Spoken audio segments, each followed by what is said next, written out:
1 2 3 sound check. क्या हाल चाल है मेरे प्यारे बच्चों, कैसे हैं आप सब।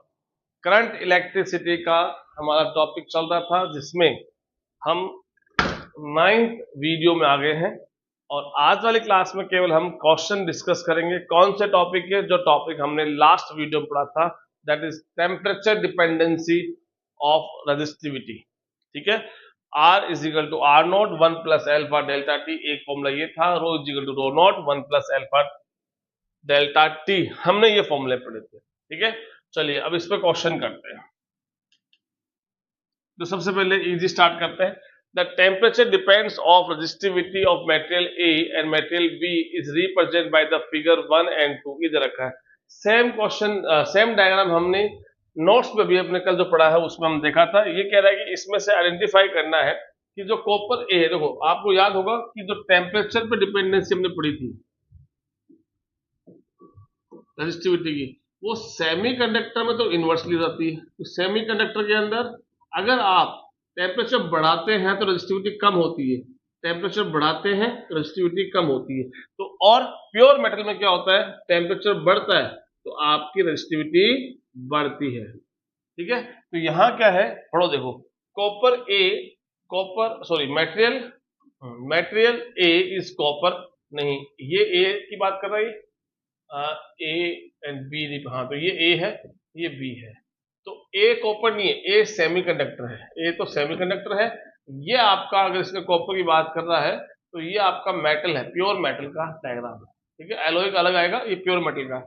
तो ए कॉपर नहीं है तो ये स्टेटमेंट गलत हो गया। Metal A is germanium, germanium एक सिलिकन होता है, इसलिए सिलिकन का डायग्राम है ये। तो ये आपका यहाँ पे जर्मेनियम हो गया। और मेटल बी इज कॉपर, तो ये कॉपर मतलब मेटल हो गया, तो ये बात सही हो सकती है।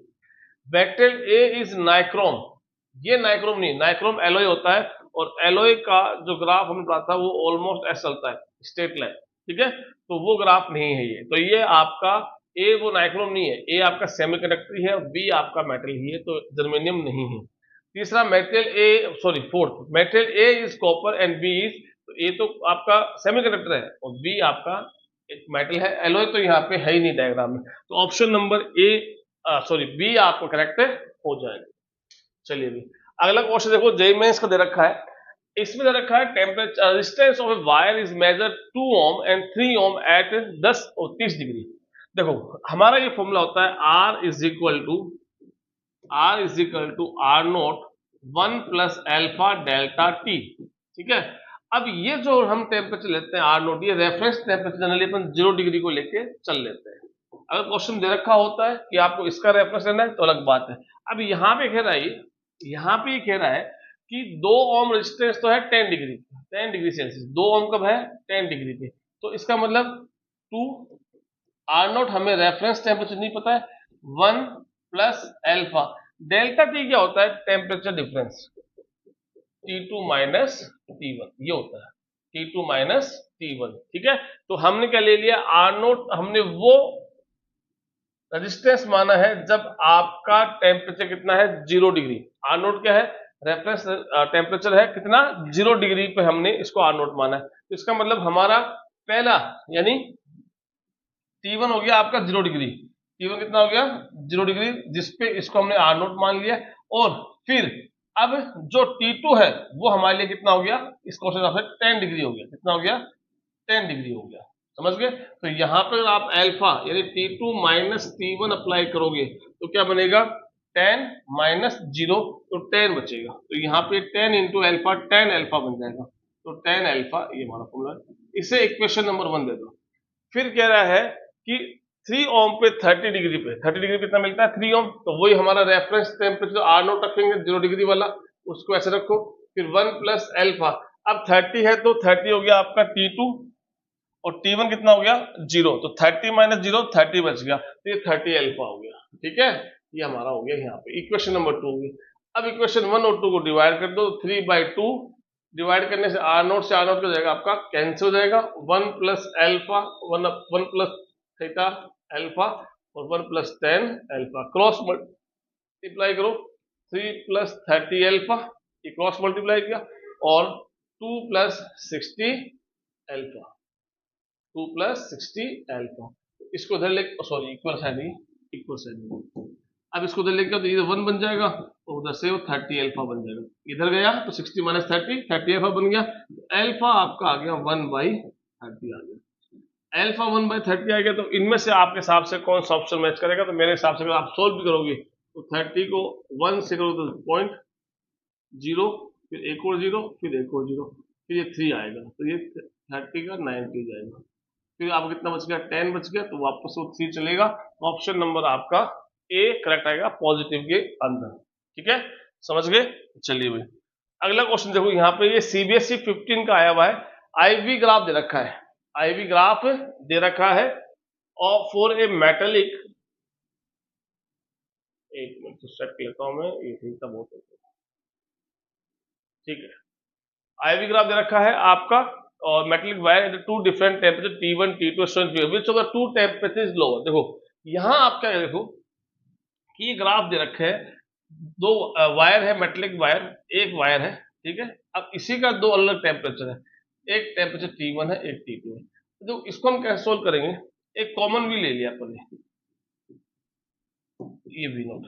अब इसी वी नोट पे जब टेम्परेचर T2 है तो करंट I2 फ्लो हो रही है, यानी टेम्परेचर T2 पे जो करंट फ्लो हो रही है वो I2 फ्लो हो रही है, और उसी वोल्टेज पे जो T1 टेम्परेचर पे जो करंट फ्लो हो रही है वो I1 फ्लो हो रही है। T1 टेम्परेचर पे जो करंट फ्लो हो रही है वो I1 फ्लो हो रही है। अब इसका मीनिंग क्या हुआ? आप देखो यहाँ पे, यानी जब टेम्परेचर उसका T1 है तब उसके अंदर उसी बैटरी पे ज्यादा करंट फ्लो हो रही है। ज्यादा करंट तभी फ्लो होगी जब रेजिस्टेंस कम होगा। ज्यादा करंट तभी फ्लो होगी जब रेजिस्टेंस कम होगा। और रेजिस्टेंस कम कब होगा? जब टेम्परेचर आपका कम होगा। क्योंकि मेटल में क्या होता है, टेम्परेचर के साथ में रेजिस्टिविटी या रेजिस्टेंस बढ़ता है, तो रेजिस्टेंस कम है तो मतलब टेम्परेचर भी कम है। तो इसके हिसाब से क्या हुआ, तो T1 टेम्परेचर है वो कम है किसके लिए? T2 के लिए। तो T1 क्या हो गया? लोअर टेम्परेचर हो गया। क्यों हो गया? क्योंकि जहां टेम्परेचर कम होगा वहीं करंट ज्यादा फ्लो होगी। टेम्परेचर कम, रेजिस्टेंस कम, करंट ज्यादा। ठीक है, अगला क्वेश्चन है find the temperature at which the resistance of a conductor increase by 25% of its value at 27 degree. मतलब क्या कह रहा है कि सपोज ये कंडक्टर मेरे पास है और 27 यानी इनिशियल टेम्परेचर 27 डिग्री सेल्सियस पे इसका टेम्परेचर, रेजिस्टेंस जो है लेट कितना मान लेते हैं? R27 मान लेते हैं। कितना मान लेते हैं? R27 मान लेते हैं। ठीक है, ये इसका हो गया 27 डिग्री पे।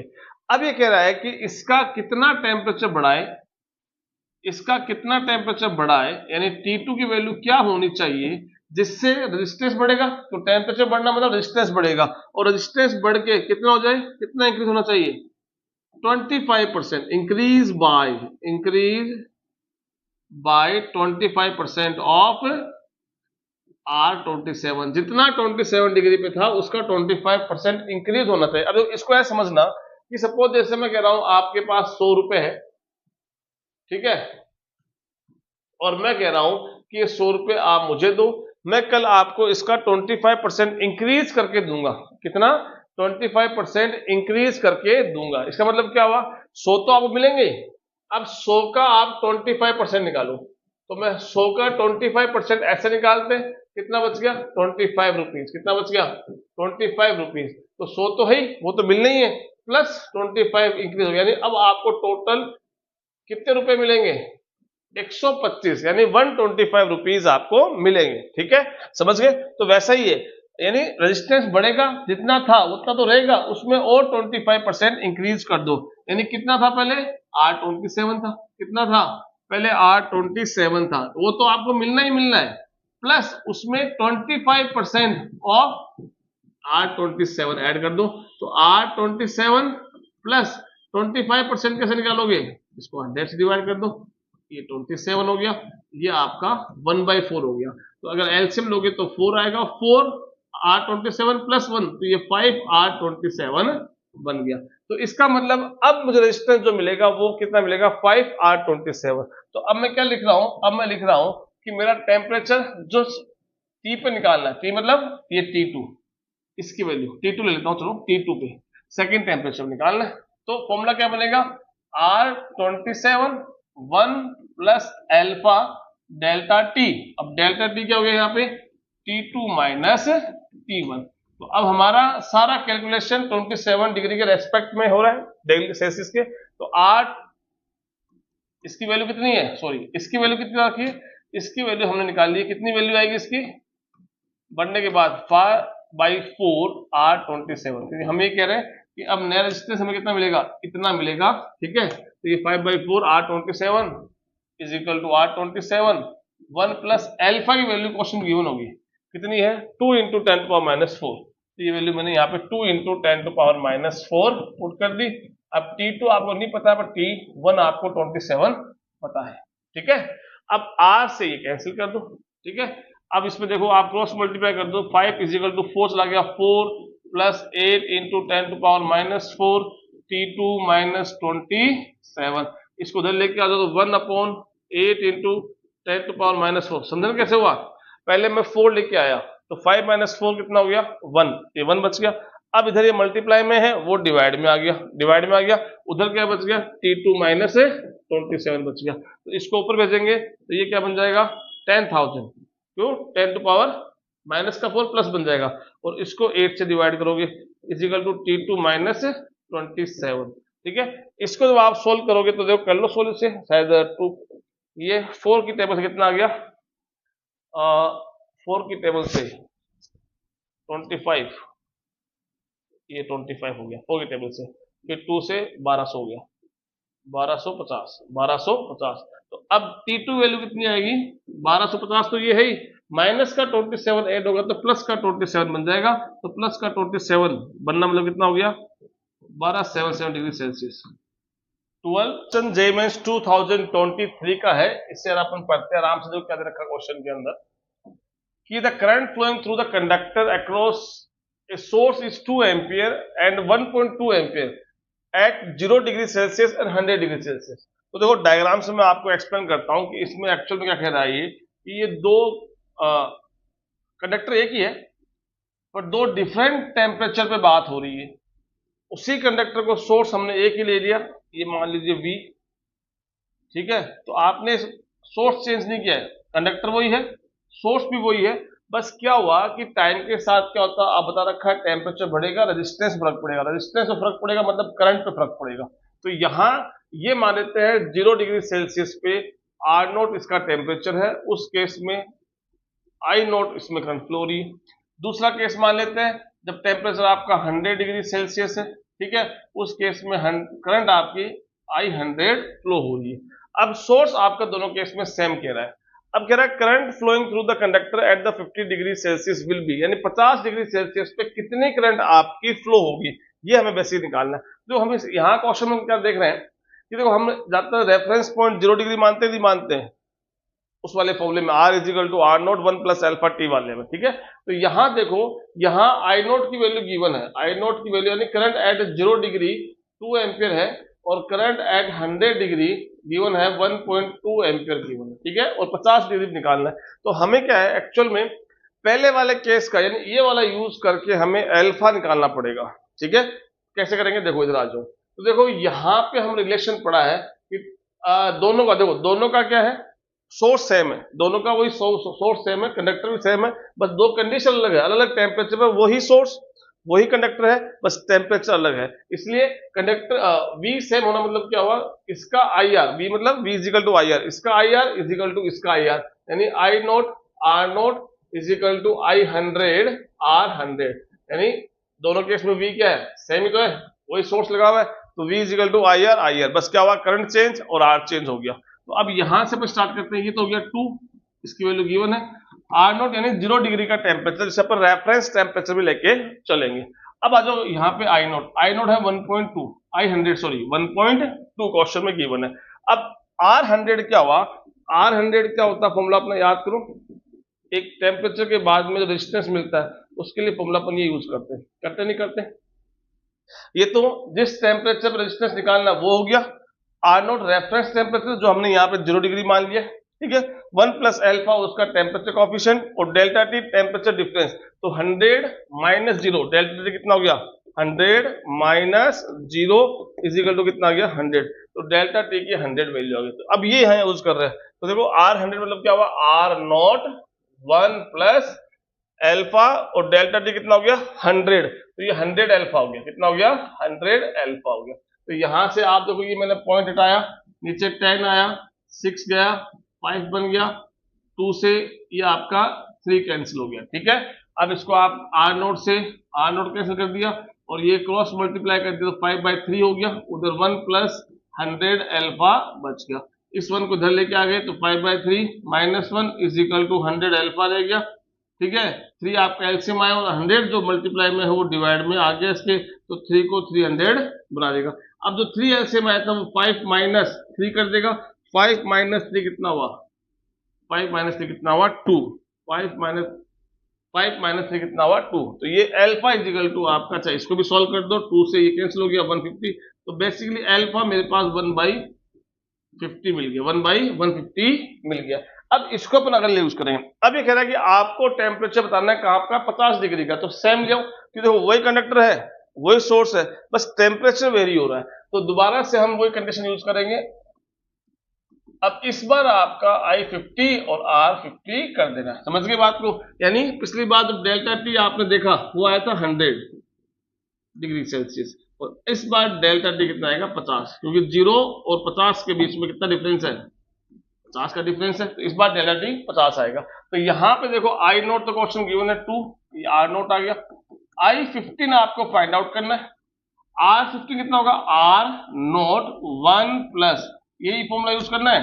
अब ये है R50 is equal to R naught 1 plus alpha. अब डेल्टा टी कितना आएगा 50 डिग्री। ठीक है। तो ये आ गया यहाँ पे 50 डिग्री। तो यहाँ पे एल्फा कितना है, पहले तो एल्फा आएगा, एल्फा हमने निकाला वो है, और डेल्टा टी कितना है 50 हो गया। तो ये 15 से ये 3 टाइम कैंसिल हो गया। R नोट से R नोट कैंसिल कर दो तो ये 2 तो इधर बच गया। और देखो उधर से देखोगे तो चलो मैं कर देता हूँ, I15 तो रखो और यहाँ 3 एलसीएम आ गया। ठीक है। 3 प्लस 1 4/3, तो ये कैंसिल हो गया 2। अब इसको उधर भेज दो तो ये 3/2 हो गया। क्रॉस मल्टीप्लाई के बाद में I50 इधर बच गया, ये 3/2 और 3/2 कितना होता है 1.5 एम्पियर। ये हमारा आंसर आ जाएगा। ठीक है। यहां से अपना ये आंसर आ जाएगा। ये मिली एम्पियर दे रखा है तो इसको आप कन्वर्ट कर सकते हो, यानी इसको आपको 1.5 को मिली एम्पियर में कन्वर्ट करना है 10 टू पावर। तो क्या करना चाहिए इसको बताइए, 1.5 को मिली यानी 2 मिली एम्पियर मानना चाहिए, मिली एम्पियर। तो मिली एम्पियर कैसे होगा, तो इसको आप क्या कर दो 10 टू पावर 2 लेके आना है।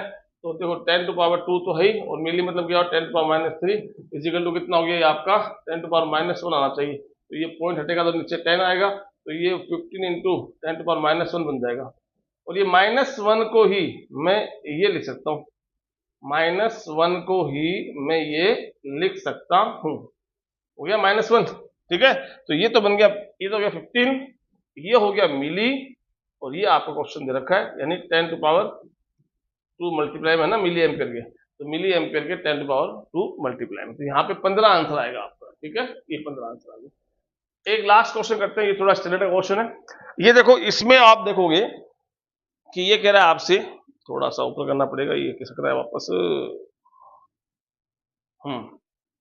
ये क्वेश्चन देखो आप, ये कह रहा है 2 conductor have the same resistance at 0 degree Celsius, यानी एट 0 डिग्री सेल्सियस क्वेश्चन के रखा है। 0 डिग्री सेल्सियस पे 2 कंडक्टर है, दोनों का टेम्परेचर सेम है। तो मान लो दोनों कितना हो गया R नोट। ठीक है। तो दोनों का ये आप क्या मान लो R नोट और R नोट। ठीक है। ये हो गया। But there temperature coefficients of the resistance is α1 and α2। एक का α1 है और एक का α2 है।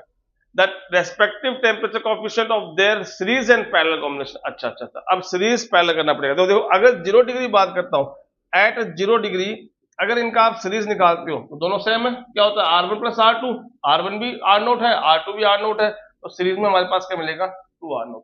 और पैरेलल आपको पता है क्या होता है, पैरेलल में दोनों का मल्टीप्लाई डिवाइड बाय दोनों का सम, दोनों का मल्टीप्लाई डिवाइड बाय दोनों का सम पैरेलल में। तो ये तो हो गया कैंसिल, तो R नोट बाई 2। ये तो इन दोनों का सीरीज पैरेलल कॉम्बिनेशन का वो रिजल्ट आ रहा है जो आपका 0 डिग्री सेल्सियस पे है। अब हमसे क्या पूछा है, हमसे पूछा है इनके कोफिशिएंट का क्या रिलेशन आएगा जब ये सीरीज और पैरेलल में आपस में कनेक्टेड है। तो चलो इसको हम डिस्कस करते हैं। तो हम मान लेते हैं कि किसी टेम्परेचर T की बात करते हैं, तो let at T is equal to T degree Celsius. तो T डिग्री सेल्सियस मैंने कोई टेम्परेचर मान लिया, उस केस में इनका सीरीज पैरेलल निकालते हैं। तो पहले मैं सीरीज निकालता हूं। जब मैं सीरीज की बात करूंगा तो क्या फॉर्मूला आएगा, RS इज इक्वल टू क्या आएगा फॉर्मूला, R1 प्लस R2। देखो क्या है, 0 डिग्री पे उनका सेम है, ठीक है, लेकिन किसी और टेम्परेचर पे क्या हो सकता है कि इनका कोफिशिएंट सेम नहीं है। तो टेम्परेचर बढ़ने के साथ रेजिस्टेंस दोनों का बढ़ेगा, पर कोफिशिएंट सेम नहीं होने से क्या होगा कि दोनों का रेजिस्टेंस भी आपको अलग अलग ही मिलेगा। इसलिए हमने इनको R1 प्लस R2 मान लिया। अब आपको पता है कि टेम्परेचर बढ़ाने के बाद में हम फॉर्मूला क्या यूज करते हैं, R0 1 प्लस अल्फा 1 T। ये तो आ गया R1 का, पहले वाले का, ठीक है, इनिशियल इसका R0 था, अल्फा 1 उसका कोफिशिएंट था। ऐसे दूसरे वाले बात करते हैं T टेम्परेचर पे, तो वो भी R0 आ गया 1 प्लस अल्फा 2 और T, टेम्परेचर दोनों का सेम बढ़ाया हमने। इसका भी मैंने टेम्परेचर R1 का भी, पहले वाले का टेम्परेचर भी मैंने सपोज T बढ़ाया है, उसका भी 0 से T बढ़ाया, इसलिए दोनों के T आ रहा है, बस दोनों का टेम्परेचर कोफिशिएंट अलग अलग है, अल्फा 1 और अल्फा 2। अब इसको आप फर्दर सोल्व करोगे तो देखो R0 एक तो क्या आ रहा है, कॉमन आ रहा है, कॉमन आने के बाद में ये दोनों ऐड होंगे तो 1 प्लस 1 2 हो गया, ठीक है, और यहां देखो अब ये दोनों ऐड होंगे, 1 प्लस 1 2 हो गया। इनको देखो आप जब ऐड करोगे तो दोनों में T क्या आ रहा है, कॉमन आ रहा है, तो यहाँ पे अल्फा 1 और अल्फा 2 बच गया, यानी इन दोनों में T कॉमन आ गया, तो अल्फा 1 और अल्फा 2, ये R0 पहले कॉमन ले लिया, समझ गए। अब देखो यहाँ पे मैं ये 2 बाहर ले रहा हूं, क्योंकि हमारा जो फॉर्मूला बनता है कंपेयर करने के लिए वो R is equal to R0 1 plus होता है, तो यहाँ 2 प्लस आ रहा है, इसको 1 प्लस कैसे करेंगे, इस 2 को मैं बाहर लेता हूँ। अगर मैं इस 2 को बाहर कॉमन लेता हूँ तो यहाँ तो 1 हो गया, पर इस 2 के बाहर जाने से, इस 2 के बाहर जाने से आप क्या देखोगे कि अब यहाँ 2 आएगा डिवाइड में, समझ गए। अगर आपको समझ में नहीं आ रहा है तो आप इस 2 को अंदर वापस भेज दो, तो 2 से 1 मल्टीप्लाई होगा, वापस 2 आ जाएगा, और ये 2 इससे मल्टीप्लाई होगा तो 2 से 2 कैंसिल, वापस ये आ जाएगा। तो इसको हम ऐसे लिख सकते हैं। तो अब देखो सीरीज में पता आपको, सीरीज में इनिशियल टेम्परेचर कितना था, ये देखो ये रहा, अब टेम्परेचर बढ़ाया तो मिला RS नया टेम्परेचर। तो अब यहां आप कंपेयर करोगे तो इनिशियल R0 आता है टेम्परेचर, वो हो गया 1 आ गया, प्लस अल्फा डेल्टा T या अल्फा T। तो अल्फा आप देख रहे हो, तो इसका मतलब यहां पे सीरीज में जो इनका इक्विवेलेंट आ रहा है कोफिशिएंट, टेम्परेचर कोफिशिएंट का जो इक्विवेलेंट आ रहा है कंपेयर करने पे, वो क्या आ रहा है, alpha 1 plus alpha 2 divide by 2। तो देखो इसमें एक में और 2 में आ रहा है सीरीज का, ठीक है। अब इन दोनों में से कौन सा होता है वो अपन देखना है। अब क्या करेंगे, पैरेलल करेंगे, तो सेम करेंगे। पैरेलल के लिए थोड़ा सा मैथमेटिक्स हमें चाहिए होगी। अब सपोज वही टेम्परेचर T पे इनको मैं पैरेलल में कनेक्ट करता हूँ, इन्हीं को मैं पैरेलल में कनेक्ट करता हूँ, तो R equivalent is equal to 1 upon R1 ले लिया, 1 अपॉन R2 ले लिया। एक बार मैं देखता हूँ कहीं कैमरा अपना गड़बड़ तो नहीं हो रहा है, साउंड वगैरह नहीं आ रही, डाउन वगैरह नहीं, थोड़ा सा हिला ही, चलो ठीक, कोई बात नहीं। अब दोबारा से आपको वही काम करना है, बस अब इसको पैरेलली सॉल्व करना है। और यहां मुझे बाइनोमियल थ्योरम की रिक्वायरमेंट पड़ेगी, जहां रिक्वायरमेंट पड़ेगी वहां मैं आपको बता दूंगा।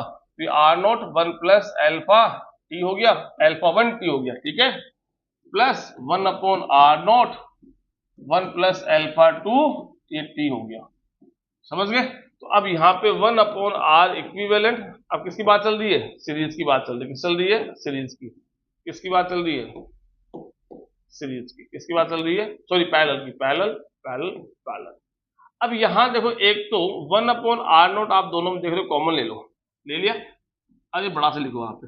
अब 1 अपॉन R0 दोनों में कॉमन आ गया ना, तो देखो नीचे अगर मैं एलसीएम लूंगा तो दोनों एलसीएम में आएंगे, यानी दोनों एलसीएम में आएंगे, 1 plus alpha delta T alpha 1 T plus, sorry LCM लेना अपन, ये भी एलसीएम में आएगा, और 1 प्लस अल्फा 2 T ये भी एलसीएम में आएगा, ठीक है। 1 अपॉन R0 बाहर आ गया, ये दोनों एलसीएम हो गए, ठीक है। अब ऊपर क्या बचेगा, दोनों की वैल्यू बचेगी, सीधी बात है। तो आती है आपको 1 प्लस पहले क्या आ जाएगा, अल्फा 2 T आ जाएगा, पहले लिख दो, बाद में तो भी प्लस है, कोई फर्क पड़ने वाला नहीं है, ये लिख दिया। अब देखो यहाँ पे मैं जब नीचे इधर देखो, अब ये तो 1/r0 चल रहा है अपना, यहाँ देखो। अच्छा ऊपर क्या रहेगा, ऊपर 1 + 1 2 हो गया वैसे ही, और α1 और α2 के साथ t है, तो t आपने दोबारा कॉमन लिया। जब आपने t कॉमन लिया तो यहाँ तो बच गया α1 और यहाँ बच गया α2, ये टर्म यहाँ आ गई, 1 + 1 2 आपका हो गया। अब यहाँ देखो, ये दोनों का जब मल्टीप्लाई करोगे तो 1 से 1 का मल्टीप्लाई हुआ, प्लस α1 t का 1 से मल्टीप्लाई हुआ तो α1 t आ गया, प्लस अब α1 t का α2 t से मल्टीप्लाई हुआ तो α1 α2 और ये t स्क्वायर आ गया, α1 α2 और t स्क्वायर आ गया। और फिर अब क्या बच गया, 1 का इससे मल्टीप्लाई बच गया, तो ये α2 t आ गया। अब यहाँ थोड़ा सा देखने की बात क्या है, इस टर्म पे हम नोट करते हैं, यहाँ हम फोकस करते हैं इस वाले टर्म पे। तो अभी आपने पहले क्वेश्चन किए, पीछे वाले क्वेश्चन किए कि जो कोफिशिएंट आता है टेम्परेचर का उसका ऑर्डर होता है 10⁻⁻⁴, क्या होता है -4। यहाँ दो कोफिशिएंट आपस में मल्टीप्लाई हो रहे हैं, तो इसका -4 इसका -4, तो कितना बन जाएगा -8। अब ये जो नंबर है -8 वाला, 10⁻⁸ बहुत छोटा नंबर हो गया है इन सब टर्म्स में, तो इसको हम इग्नोर कर देंगे, इसको यहाँ 0 कंसिडर कर लेंगे। कर दे दीजिए। अब यहाँ आ जाओ, अब आप वापस चलो यहाँ पे देखो, जैसे अभी मैंने सीरीज में किया था, ये 2 को आप कॉमन निकाल लो, तो मैंने 2 को कॉमन निकाल लिया, सॉरी 2 को मैंने कॉमन, कहाँ गया अपन, हाँ यहाँ यहाँ यहाँ यहाँ।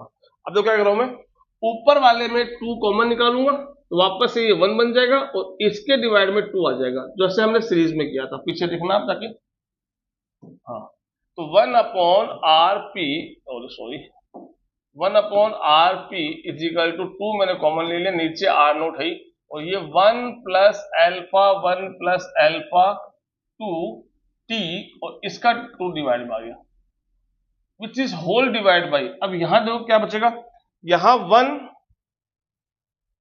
एक तो 1 बच गया, और देखो यहां भी α1 और α2 के साथ t मल्टीप्लाई में है, तो यहां भी t कॉमन आएगा और α1 + α2 अंदर रह जाएगा, तो 1 के साथ क्या आएगा, 1 + α1 + α2 और ये t डिवाइड में आ जाएगा। ठीक है, अब देखो यहाँ पे मैं एक बाइनोमियल थ्योरम यूज करने वाला हूँ। क्या यूज करने वाला हूँ, बाइनोमियल थ्योरम। वो क्या होती है, 1 + x⁴, अगर -1 है तो सॉरी, अगर -n मान लेते हैं, -n है तो फॉर्मूला क्या बनता है, 1 - nx, क्या बनता है, 1 - nx। ये बाइनोमियल थ्योरम है, आपको क्लास 11th के स्टार्टिंग बेसिक मैथमेटिक्स में पढ़ी होगी आपने। तो यहाँ पे ये 1 + x⁻ n है, तो वो पावर आगे आ जाएगी और x से मल्टीप्लाई हो जाएगी माइनस, तो ये प्लस क्या बन जाएगा, माइनस बन जाएगा। ठीक है, तो अब यहाँ आप देखो इसमें यहाँ कैसे आएगी वो चीज, तो यहाँ देखो पहले क्या करते हो, इसको उल्टा करते हैं, क्रॉस मल्टीप्लाई करते हैं। क्रॉस मल्टीप्लाई करने पे आप rp मान लो ऊपर भेज दिया, r2 ऊपर भेज दिया, 2 डिवाइड में आ गया, और यहाँ क्या क्या रह गया, यहाँ रह गया ये 1 + α1 + α2 t, ये तो चला गया ऊपर, और नीचे रह गया 1 + α1 + α2 डिवाइड, उल्टा कर दिया मैंने इसको, समझ गए, इसका रेसिप्रोकल क्रॉस मल्टीप्लाई कर दिया, उल्टा कर दिया। अब मैं ये जो है, ये मेरे लिए क्या बन गया, 1 + x बन गया, और इसकी पावर 1। अब माइनस कैसे आएगी, तो देखो rp = r0/2 तो है ही, इसको आप 1 + ये तो रखो ऐसा कैसा, ये तो रखा, अब इसको ऊपर भेजा, इसको जब ऊपर गया, ये पूरी टर्म ऊपर गया, तो ये माइनस की, क्योंकि इसकी पूरी पावर, पूरी की बात कर रहा हूं मैं, तो ये 1 + α1 + α2 /2 डिवाइड, और ये क्या बन गई, -1, यानी ये पूरी टर्म जो डिवाइड में थी वो चली गई ऊपर मल्टीप्लाई में। ठीक है, तो पावर 1 हो गई। अब यहाँ पे हो गया 1 + x⁻⁻1, 1 + x⁻⁻1, तो ये -1 आगे आ जाएगा, तो ये 1 - x बन जाएगा, क्या बन जाएगा, 1 - x, मतलब याद कर दो डायरेक्ट, ये 1 आपको यहाँ मल्टीप्लाई करना, तो ये 1 से मल्टीप्लाई करने होगा, ये जो प्लस है वो आपका माइनस बन जाएगा, तो मैं यहाँ डायरेक्ट कर रहा हूँ। ठीक है, आप समझ लोगे, आप अपने हिसाब से स्टेप ऐड कर लेना। तो यहाँ पे ये क्या हो जाएगा, बता दो अब यहाँ से, ये पोज करके आप लिखना पहले ना, ये माइनस हो गया। अब इसको आप दोबारा मल्टीप्लाई करो, तो rp = r0/2, 1 से 1 मल्टीप्लाई होगा तो 1 आ गया, 1 से वो मल्टीप्लाई होगा तो माइनस का α1 + α2 /2, α2 × t हो गया। फिर इसको 1 से मल्टीप्लाई करो, तो α1 + α2 ये t है, इसका आपने 1 से मल्टीप्लाई कर दिया, ये 1 से मल्टीप्लाई हो गया। अब इसको इससे मल्टीप्लाई करेंगे, तो ये हो जाएगा α1 + α2 /2, t तो है ही, और ये आपका इससे मल्टीप्लाई होगा तो टी स्क्वायर बन जाएगा, और साथ में ही क्या हो जाएगा, दोनों मल्टीप्लाई स्क्वायर बन जाएगा, अल्फा 1 प्लस अल्फा 2 का स्क्वायर बन जाएगा, टी इंटू टी स्क्वायर बन जाएगा, नीचे 2 अकेला है 2 आ जाएगा। ये वाला वही केस आ गया, कौन सा, ये भी डिस्कस किया था, पावर मैक्सिमम यानी सॉरी -8 होगी, तो ये वाली टर्म जो है उसको आप यहां से भूल जाओ, इसको जीरो कर दो, ये टर्म जीरो कर दी। अब यहां से आपको यहां तक देखना है, अब यहां तक आप देखोगे तो देखो ये टर्म है 1 और ये उसका हाफ है, ये 1 है ये उसका हाफ है, तो 1 में से हाफ गया प्लस का हाफ बच गया, 1 में से हाफ गया प्लस का हाफ बच गया, तो RP is equal to R naught by 2, 1 plus का हाफ बच गया, तो हाफ क्या होता है, ये होता है, ये हाफ बच गया। तो अगर हम अब कंपेयर करेंगे तो देखो पैरेलल में मैंने कहा था कि पैरेलल में इनिशियल कितना था इनका, पैरेलल में इनका कितना इनिशियल था, कहां गया वो, हाँ पैरेलल में इनिशियल आर नोट बाई 2 था। तो देखो यहां अगर अपन कंपेयर करते हैं किसके साथ, इस वाले फॉर्मूले से, R is equal to R naught 1 plus alpha T से कंपेयर करते हैं, तो यहां देखो आर पैरेलल में, और ये इनिशियल रेफरेंस टेम्परेचर पर रेजिस्टेंस वो अपना आर नोट बाई 2 आ रहा था स्टार्टिंग का, और यहां भी कंपेयर करने पे जो आपका आर इक्विवेलेंट पैरेलल में आएगा वो सॉरी अल्फा इक्विवेलेंट पैरेलल में कितना आएगा, alpha 1 plus alpha 2 divide by 2। इसका मतलब दोनों केस में हमारा सेम आ रहा है, तो इस हिसाब से अपना ऑप्शन कौन सा हुआ, फर्स्ट वाला करेक्ट हो गया। ठीक है, चलिए इतने क्वेश्चन इनफ है।